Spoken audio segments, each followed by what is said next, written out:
The Santos Tour Down Under returns to Campbelltown in 2014 for just the second time after its successful debut in 2013. The end of the stage was one of the most exhilarating in the race's history. The finale was the first ever ascent up the aptly named Corkscrew Road, before a high-speed dash to the finish. The scene was set for an action-packed climax to the 116-kilometre stage. Look at how much damage this race has already done as we start to wind our way up. And look at that nasty little climb. George Bennett has decided to throw down the gauntlet. It's about 3 kilometres up the climb.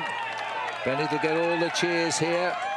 And he's being joined by a hard-riding man from Sky here. And I'm just wondering who this one is. Geraint Thomas, if I... Oh, it is indeed Geraint Thomas. From here, I'd say. Yeah, it is. He's got the Union flag on his shoulder there, indicating he's a former British national champion. He said at the start of this race, he said, I want to get rid of my track fat, because this man is a gold medalist from the London Olympic Games in the team pursuit, and he's looking forward to being possibly a Tour de France contender. He's a great talent from Wales. Well, there's a pretty good template there already with Bradley Wiggins. Geraint Thomas is a very similar build, a very similar type of rider, a pursuiter, guy with a massive engine on the track.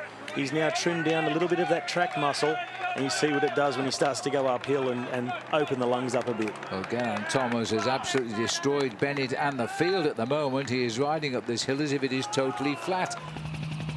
He's obviously trained very, very hard over the winter, and he's ripping the race apart. He's very close to the top of the mountain now, and it's an extremely quick run down to the finish.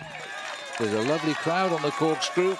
He's made it look very, very fast. It reminds me of the top of the Col de Croix de Fer, this in the Alps, but it takes a little bit longer to reach the summit of that climb.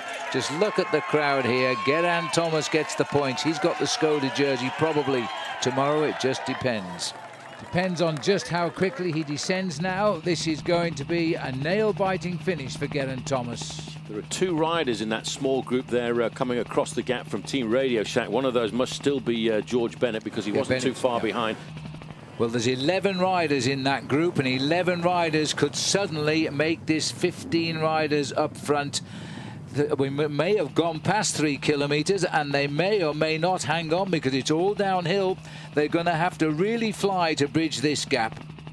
Bennett is going to be forced to lead this one out. They are coming closer by the minute. There are Orica riders back there, and there's the move. They weren't ready for it, and Geraint Thomas has gone early to beat them, and Thomas, who started it all, is finishing it off, and an ochre jersey awaits the rider from Wales in the United Kingdom. This is a rider who's done just about it all. We don't mention his gold medal against the Australians this year in the Olympic Games in London, but we just did. Geraint Thomas crosses the line, the winner, and Sky are on top again. That was fantastic.